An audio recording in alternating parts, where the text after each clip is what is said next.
Welcome to this session of the PlantPure Summit 2016, co-sponsored by PlantPureFoods.com. Our guest is Dr. Caldwell Esselstyn. Dr. Esselstyn is a physician, author, and former Olympic rowing champion. A top surgeon at the prestigious Cleveland Clinic, Dr. Esselstyn is the world-renowned author of Prevent and Reverse Heart Disease, in which he demonstrated that a low-fat, whole foods, plant-based diet can both prevent and reverse coronary artery disease. The diet has scores of clinically proven results. Welcome to the summit, Dr. Esselstyn. Good morning, Lee. Thank you so much. Delighted to be with you. Great. First question, did your background as an Olympic champion influence your approach to medicine? You know, that's an interesting question. Obviously, when I was rowing, I had no idea about the research that I would ultimately find myself being involved in. Matter of fact, when I was rowing, it was in my first year of medical school that I was rowing, and the thing that I think was so characteristic about our crew, we had our ups and downs, and there were some on the way to victory. There were some races that we lost, but the exciting thing about this crew was their capacity to come back after a loss. And I should share with you what the motto of the 1956 Olympic crew was: press on regardless. And I think that for many people, perhaps an Olympic gold medal is the ultimate in their dreams. Actually, from my standpoint, it was just sort of proof that the qualities of that crew and the ability to be persistent were the things that were so essential that I learned from being an Olympic oarsman, because it helped me so often further down the line when things get rough and you've got people who are stacked against you, and when you know you're on the right track, you must persist. And that was I think the take-home message on that one. That's a really important lesson to learn. So when and why did you begin your research into the causes of heart disease? Well, after I finished medical school and I had gone to postgraduate training in surgery, my next tour was with the United States military. My first year, I was a surgeon at Fort Bragg in North Carolina. The second year, I was a combat surgeon in Vietnam. When I came back from Vietnam, I was offered a position on the staff at the Cleveland Clinic, where I ultimately became the chairman of the breast cancer task force and head of the section on thyroid and parathyroid surgery. But it was in my duties as, excuse me a minute, in my duties as chairman of the breast cancer task force that by 1979-80, I was really getting a little bit disillusioned with the fact that for no matter how many women I was doing breast surgery, I was doing absolutely nothing for the next unsuspecting victim. And that was really very disheartening and led to a bit of global research on my part. And it was quite striking to see that there were certain cultures where breast cancer was 20 to 30 times less frequently identified than in the United States, for instance, like Kenya. And if you were to look at rural Japan in the 1950s, breast cancer was very infrequently identified. And yet as soon as the Japanese women would migrate to the United States, by the second and third generation, still pure Japanese American, they now had the same rate of breast cancer as their Caucasian counterpart. And perhaps even more compelling was the cancer of the prostate. In 1958, in the entire nation of Japan, how many autopsy-proven deaths were there from cancer of the prostate? 18. The most mind-boggling public health figure I think I've ever heard. 18. By 1978, 20 years later, as they westernized, they were now up to 137, which still pales in comparison to the 28,000 who will die this year of prostate cancer in the United States. But somewhere along the line at this time, I guess I began to feel that my bones might long be dust before I could get the answers between cancer and nutrition, although in hindsight, I'm not sure that's correct, but nevertheless, I thought there might be more bang for the buck if we looked at the leading killer of women and men in Western civilization, coronary artery heart disease, cardiovascular disease, because in this global research, it was quite apparent that there were multiple cultures where cardiovascular disease was virtually non-existent. And that was very compelling because it dawned on me that if we could persuade people to eat, to save their heart, they could also be saving themselves from these common Western cancers of breast, prostate, colon, and perhaps pancreatic. Because you see, Lee, what has happened in Europe, in the United States, South Africa, New Zealand, Australia, we in the West have built a billion-dollar health industry about a disease that does not even exist in half of the planet. Now, there's a real message there, and that's what kind of got me going on the cardiovascular thing ultimately. Yes. So tell us about your original clinical research project and what the results were. Well, I was really challenged by 1985.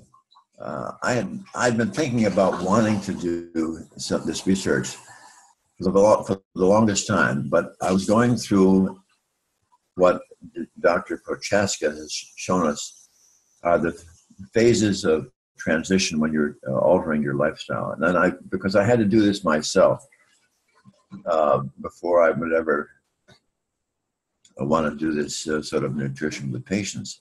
Because I mean, look, my dad had had his first heart attack at 43. I was a cholesterolaholic. I mean, I grew up on an Aberdeen Angus beef farm and a dairy farm.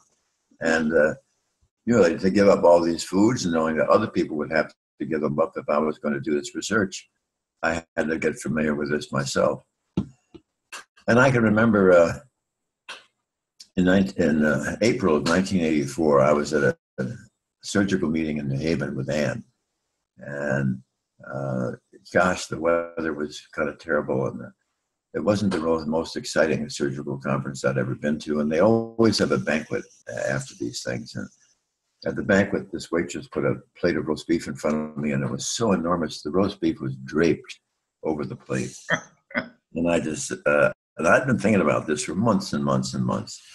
And somehow that was my epiphany that night. And Ann saw me and I said, she said, you're not going to eat that? And I said, no. And she said, well, then I'll have it. Oh. But the truth of the matter was, Ann's mother, sadly, had died of breast cancer at age 53. And 2 weeks after that meeting in April, her sister came down with breast cancer. And that's when she turned to me and said, I'm with you. And so it was in April of 1984 that we started this journey together, eating whole food, plant-based nutrition. And my cholesterol really began to come down. And after several months, it was 155. And then I said, gee, I was such a competitor. I wanted mine to be like the Tarahumara Indians. And then it dawned on me that I really have to stop all the oil. And then suddenly my cholesterol went from 155 down to 119. No medications, just the diet. I thought, I think I've got it now. So I then went to the Department of Cardiology and asked if I could have 24 patients who were ill with cardiovascular disease who might be willing to, with guidance, undergo this transition to whole food plant-based nutrition. And over the next 18 months, these 24 patients arrived at my doorstep, as it were. And my late brother-in-law used to say that these were Essie's walking dead. There were a number who had failed their first or second bypass, failed it. They had failed their first or second angioplasty. They were too sick for this procedure, or they had refused. And there were 5 who were told by their expert cardiologists they would not live out the year. All 5 of those made it beyond 20 years. And we really began to see some striking changes. But I first have to share with you that my concern about this first study was that lack of patient compliance. I was not a trained psychologist, and this was going to be an enormous transition for them. And so the technique that I used was I used the same mantra for these patients with cardiovascular disease that I had been using for my cancer patients, that I had learned many years ago from a wonderful West Coast surgeon by the name of Bert Dunphy. And Bert used to say that cancer patients are not afraid to suffer. Patients with cancer are not afraid to die.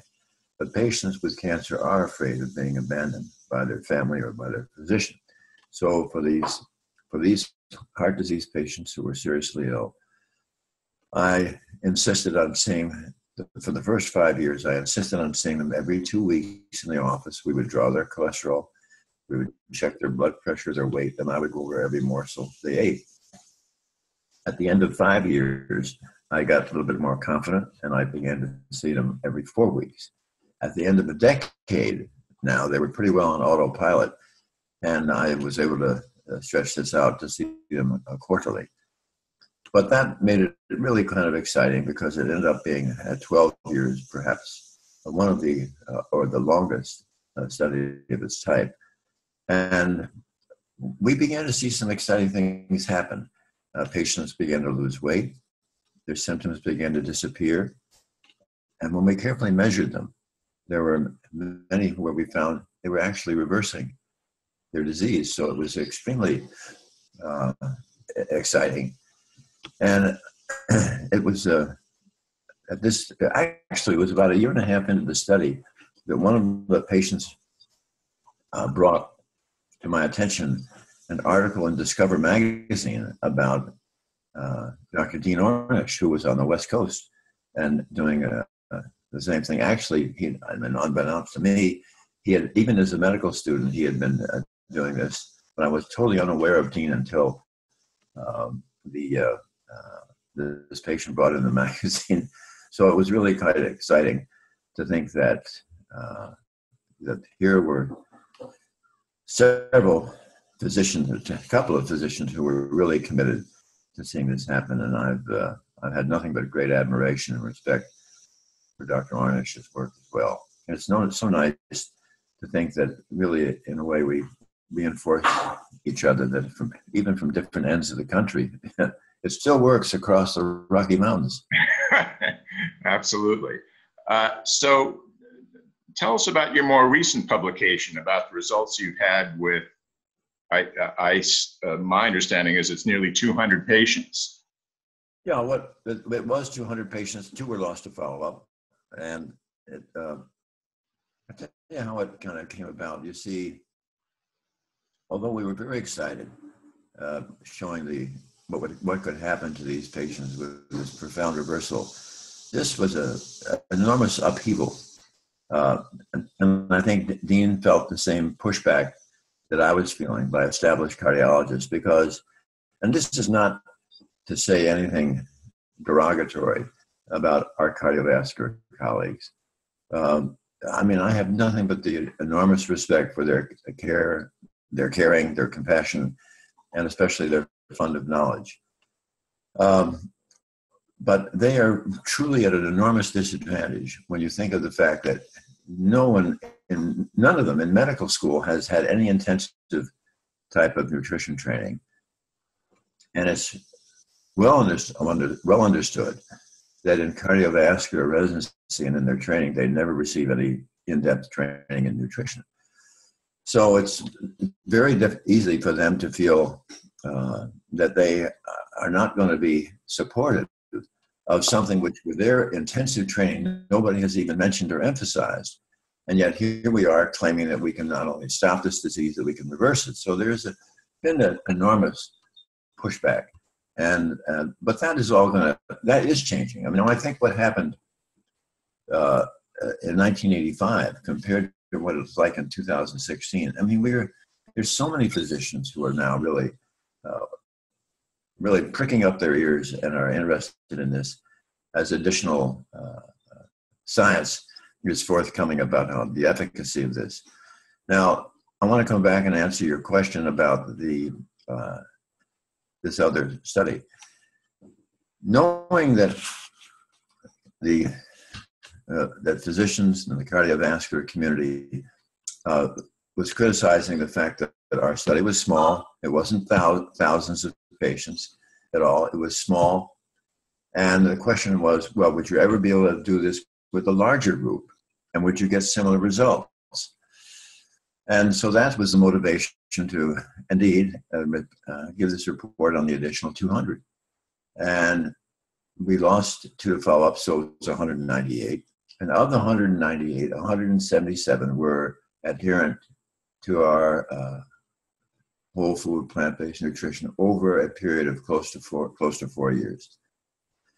And that in itself, I think, deserves some comment, because one of the criticisms is that this is such a significant lifestyle change that people won't do it. Some will say that eating whole food plant-based nutrition is extreme, drastic, draconian, anything you can to sort of criticize it. But on the other hand, let's remember this. The most drastic and extreme and ill-fitting diet in the history of mankind is the one that is being eaten by the United States, by Americans. And it is resulting in this absolute cascade of illness and disease, which this country can't even afford. If you were to take whole food plant-based nutrition to Japan or rural China or the Papua Highlands or Central Africa or the Tarahumara in northern Mexico and say to them, what do you think of this diet? And they said, it's great. We've been doing this for hundreds and hundreds of years. When did you guys catch on? So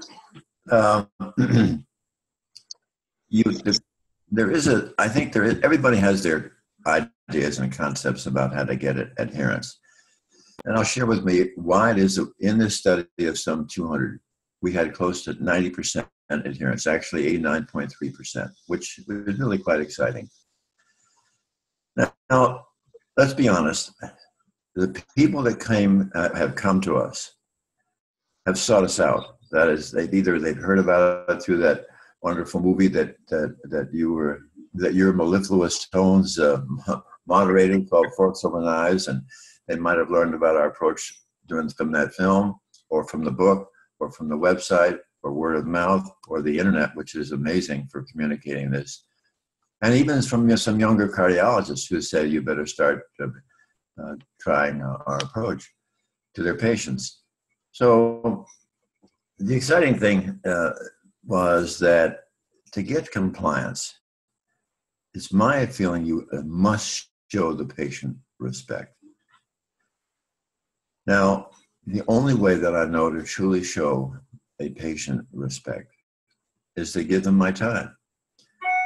And therefore, since about 85% of the patients that we are seeing now at our intensive counseling seminar, which I conduct once a month at the Cleveland Clinic Wellness Institute, since they come from outside of Ohio, they can't come to Cleveland for days and days at a time. We get one shot. And so this is a 5.5 hour intensive seminar that includes the following. They're going to learn the science about what it was that they did to create the disease in the first place. And then they're going to also learn about exactly how they can become empowered as the locus of control to halt and stop their disease. And it's interesting. When patients get that and understand it, sometimes there are tears in there of joy. Why?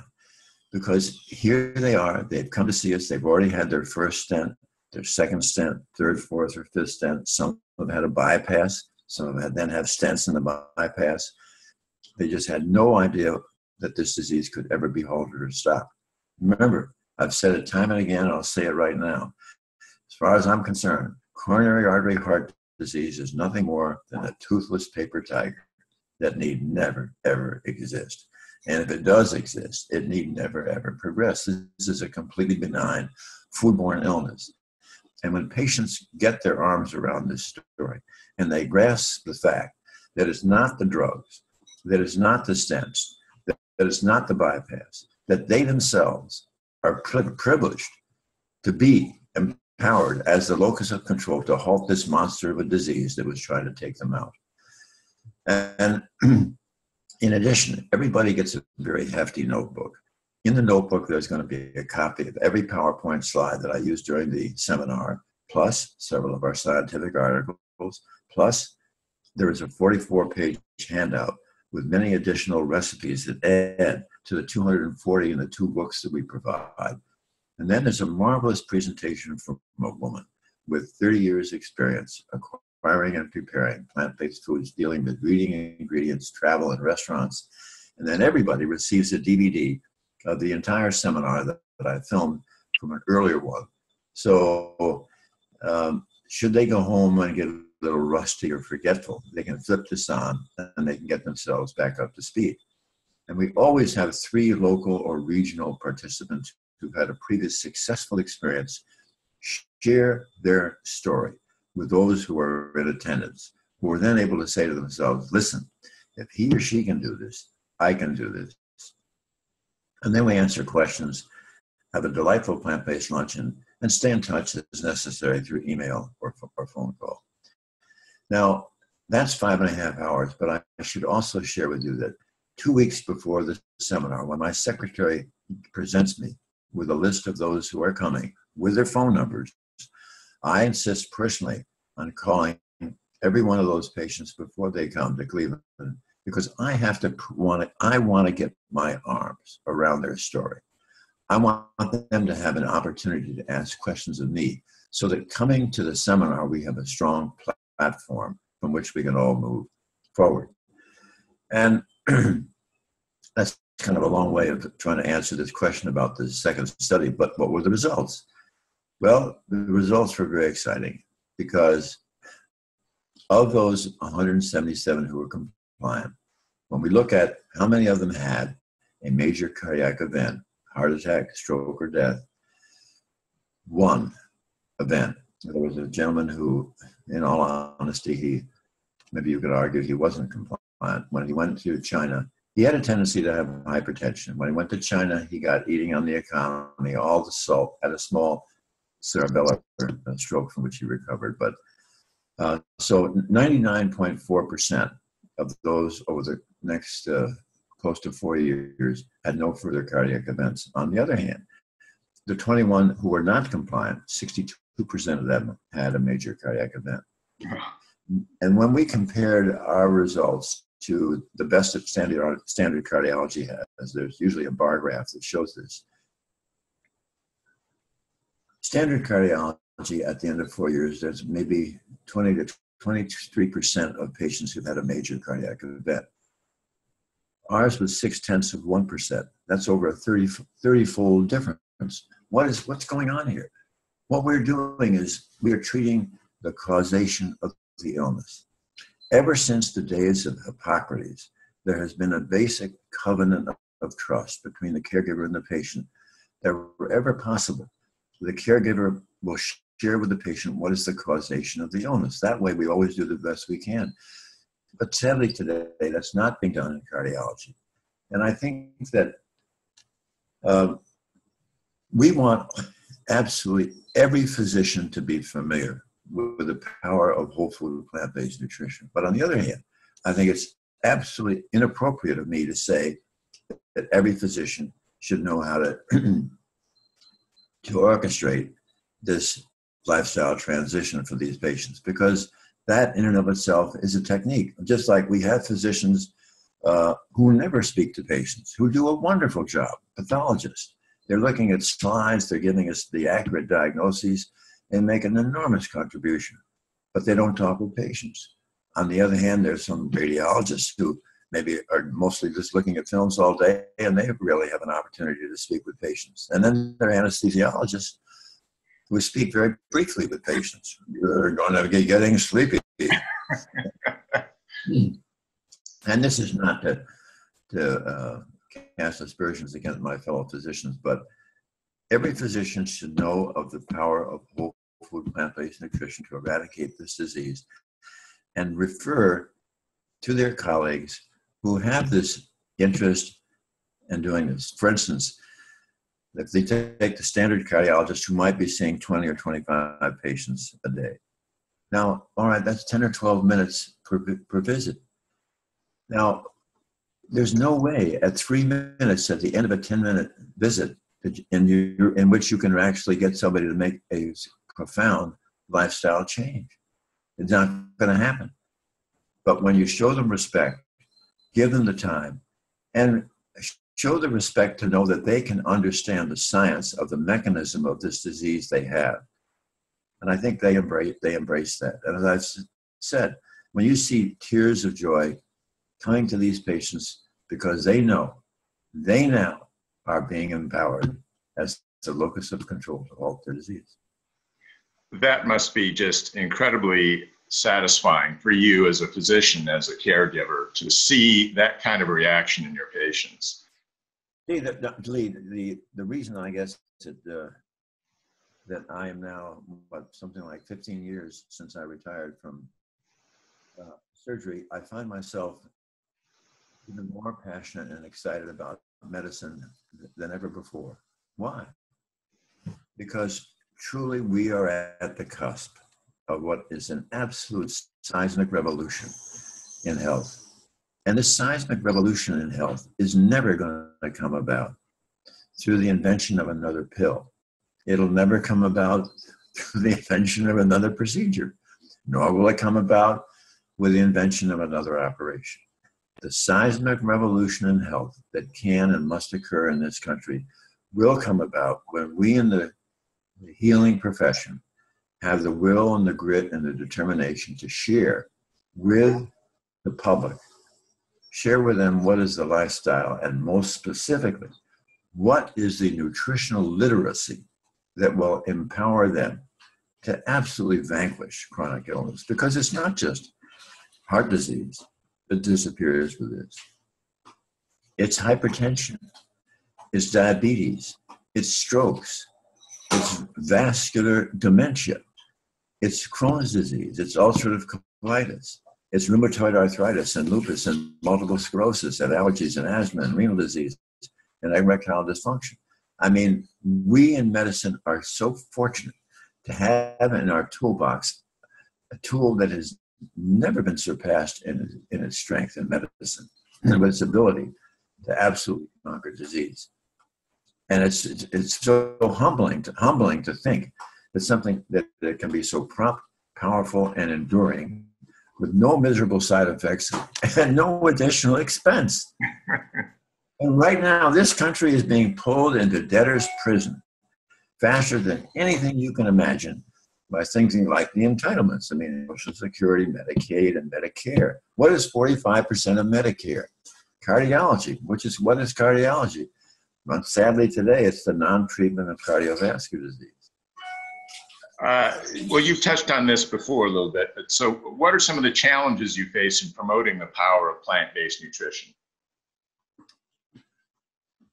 Well, I think that when you're asking people to make this kind of lifestyle transition, you want to be sure you're kind of doing it on a sound scientific basis.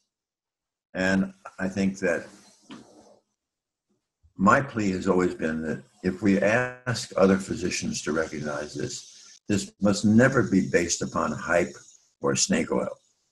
This has to be by science.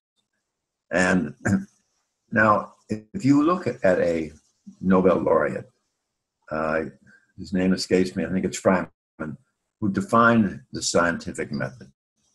With the scientific method, you propose a theory, all right? That's number one. Number two, you then do the experiment. And either it is yes or no. It doesn't depend upon the personality or the reputation of the person at all. It depends on the results of the experiment. And I think that we had our eureka moment 15 months into starting our first study, when we had a gentleman, they all had heart disease. Well, this fellow, in addition, had some disease in the arteries to his leg. He had a partially blocked artery in his thigh So that crossing the Skyway to my office when he first was seeing me, he had to stop 5 times because of pain in his calf. And so we sent him over to the vascular lab and we got a pulse volume at his ankle on the right side. That was very modest, not surprisingly. But I was so focused on his heart, I totally forgot about his leg until 11 months later. He said to me, Dr. Esselstyn, do you recall when I first started seeing you that I had to stop 5 times crossing the Skyway to your office? Yeah. He said, this last month, it got to be 4 times, then it was 3 times, then it was 2, then it was 1. He said, I don't stop anymore. The pain's gone. I said, well, back you go to the vascular lab. And in my book, in the picture section, you will see side by side his original pulse volume when we first saw him, which was very modest. And then 11 months later, it had doubled. Now, people were going to say, well, wait a minute. How do you know that wasn't from the statin drug? Well, here's why. This was 1986. We didn't have any statin drugs. What that was so exciting about was we had absolutely rock solid scientific proof that food and food alone could absolutely reverse cardiovascular disease. So in terms of the resistance that you're still getting, where do you find most of it coming from? Well, I've never done a study to try to quantify where the greatest resistance is. Obviously, there's a lot from the public who have been brainwashed by the meat industry and the dairy industry. You can imagine the amount of money that comes from the food industry. And yet, what is so evident, I mean, this animal agriculture that we're seeing and the dairy industry, those are industries that are really, sadly, look, come on, it's almost hard for me to say this because my family was raising Aberdeen and Angus cattle and had a dairy farm. And now our research is so clear that those very products that we were growing lead to illness and death. And it's not very, so there's a lot of resistance obviously there. And of course, the politicians are so spineless in this when you think that the United States Department of Agriculture, where every officer in the USDA has previously has some leadership position in the food industry. And you come out every 5 years with a food pyramid or a food plate, whatever you want to call it. What's on the plate? These very foods that I've told you lead to illness and death. And it's so there's a great deal of resistance there. Now, what about industry? Do you suppose that the $30 billion statin drug industry would like to see this epidemic go away? Or what about, let's be honest about it, there are physicians who make a very handsome living doing stents or doing bypasses, and it's very difficult to see them clamoring for fewer and fewer patients. But that'll all come about. So we do feel resistance from those quarters. And I just think that it's going to be the science. And what I must say, the reason I think this is turning, leadership in cardiology has really done a wonderful thing. In the last year or so, the president of the American College of Cardiology was Kim Williams. Kim Williams is a marvelous cardiologist at Rush Presbyterian Hospital in Chicago. And for years, he has known for himself and for his patients the benefits of whole food plant-based nutrition. And here he was, president of the American College of Cardiology. And he made this clear at his presidential address, the importance of recognizing the power of plant-based nutrition. And last summer, I was asked by the American College of Cardiology to become a member of their nutrition committee. Well, that's kind of exciting for a retired general surgeon to be a part of the nutrition committee of the American College of Cardiology. And to the credit of Andrew Freeman, who was the chairman of that committee, he was able to wrangle an afternoon at the national meeting of the American College of Cardiology in Chicago, where the Nutrition Committee had an opportunity to share their points of view with an absolute room packed full with cardiologists. So that's really kudos to Kim Williams, the president, and where this perhaps can take us. That's tremendously exciting news. To get cardiologists on board with this, I think would be just an epical, a game changer, really. Tell us about the wellness clinic that's been established at Cleveland Clinic. It seems like they're starting to get behind it. So this is a relatively new development, is it not? Yeah, it's relatively new over the last 8 to 10 years, and the clinic, the Cleveland Clinic, has been recognized for years as a leader in taking care of patients who are really quite sick or quite ill. And I think this was an opportunity to, under the leadership of Mike Roizen, to begin to look at patients who they have a, it says it, in other words, because the next people who are going to be sick are those who are actually well today. And in other words, if you can get a type of lifestyle established from the standpoint of nutrition, social interaction, and some of these people get heavily involved with yoga and get regular exercise going. These are habits that are so important for maintaining health. Yet at the same time, at the Wellness Institute, I have a little niche because obviously my patients are not well. They're terribly sick with heart disease, but we try to get them well. And it's there are some growing pains even within an institution that this can happen. But again, we have to show results and get people to be believers. And these things take time. But I'm proud of the fact that the clinic is recognizing the importance of prevention and of wellness. That's a great, I think, development, especially in an institution like the Cleveland Clinic. So did you have anything to do with the foundation of the Wellness Clinic, or are you a part of active participant? Yeah, I'm a consultant, and once a month I run the intensive counseling seminar that I mentioned to you for these patients with cardiovascular disease. I was not the I think Toby Cosgrove, who was chairman of the board of governors and the CEO of the Cleveland Clinic, and his leadership team were the ones that really able to, along with Mike Roizen, to make this happen. And I was proud to be say a little burr in the saddle, hopefully, to help make it happen. So do you believe that plant-based nutrition is gaining greater acceptance among the public and the medical profession today? And if so, why? I mean, you touched upon this earlier, but if you could just sort of talk about it in isolation. Yeah, you know, the very thing that you're doing right now, and working with Nelson Campbell and PlantPure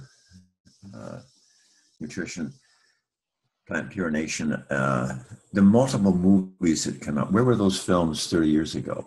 I mean, come on, look at just looking at the number, and there are just more and more of these films coming out, and the public sees these films, and they get more, and increasingly they get awareness.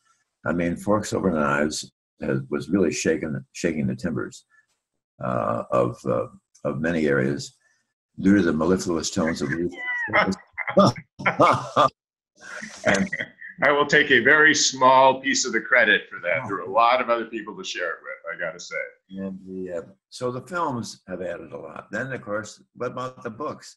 There are a plethora of books that people who have been involved with this are coming out with. And between the books, between the movies and even of all things, President Bill Clinton gave Dr. Ornish and Dr.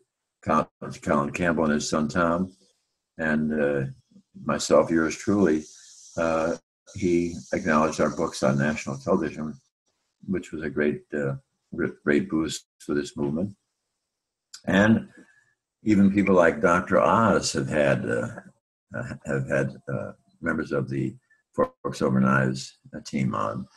Dr. Neil Barnard has done wonderful things with making a clinic now in Washington, D.C. That is devoted to the whole plant-based nutrition approach. So there are all these different avenues that we never saw 30 years ago, and that has to be powerful momentum.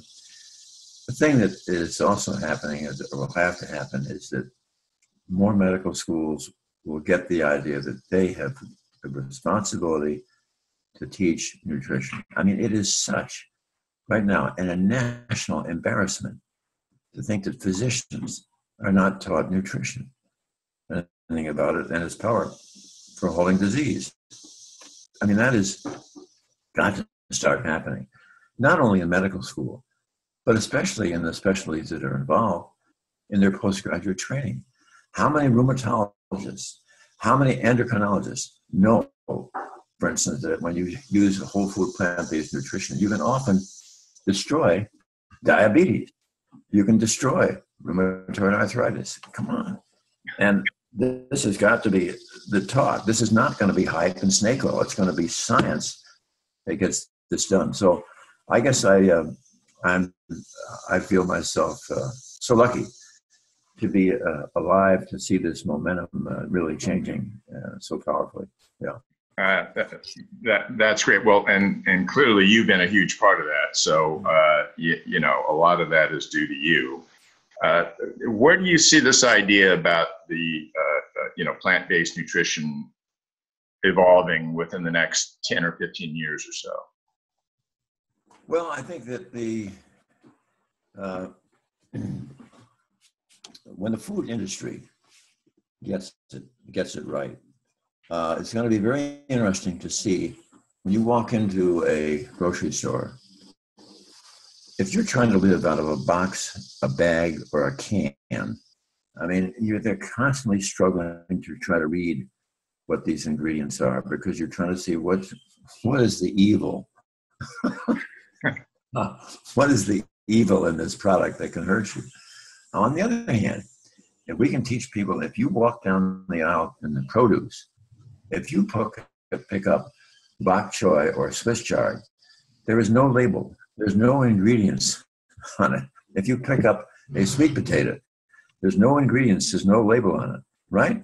Yeah. And they're fortunate you can find grain in the form of bread that does not have sodium, that does not have oil.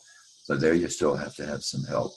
But as people eat more and more out of the produce section, it's really going to be fascinating to see the pressure that is put on for those who make processed foods, who are trying to sell products out of a box, a bag, or a can, that they make doggone sure that their products don't have anything that's deleterious to your health. Well, wow, let's hope that happens. Do you believe that we've reached the tipping point in terms of the general adoption of plant-based nutrition in America? I don't think we've reached the tipping point yet, because there's still, right now America feels that you're not going to be healthy till you have protein, and that is probably such a bad message, because people like Colin Campbell has clearly shown us that any excesses of animal protein especially can be seriously deleterious to your health. And I just think that as the public becomes more aware, increasingly aware, and we get away from this whole business about the animal agriculture. I mean, this idea that chicken is going to be safer to eat than red meat. It's a question really of whether you want to be shot or hung. I mean, come on. And the same thing was with pork. So there are people who are much more sophisticated with the environment and the climate and the planet than I am about animal agriculture, but they certainly make a very strong case how animal agriculture consumes and pollutes water, how it injures the land, how when the products that we raise to raise these animals depletes the soil. And, it's very, very hard to see that becoming a winner. Well, Dr. Esselstyn, you've been very illuminating, as you always are. And I want to thank you for being a guest in this segment of the PlantPure Summit. Do you have a website that you would like to direct people to where they can find out more about what you're doing? Well, why don't you nice? dresselstyn.com will, I think, take care of any curiosity that they have about what I may be doing. But I'd like to take this opportunity to thank really Nelson Campbell, yourself, and your entire team for what you're doing and for this opportunity to try to enlighten people about what I said earlier, namely what we think is truly going to be the seismic revolution in health. Thanks, Lee. Thank you, and thanks for watching, everyone. And we encourage you to learn more about our efforts to build a PlantPure Nation at our website, plantpurenation.com.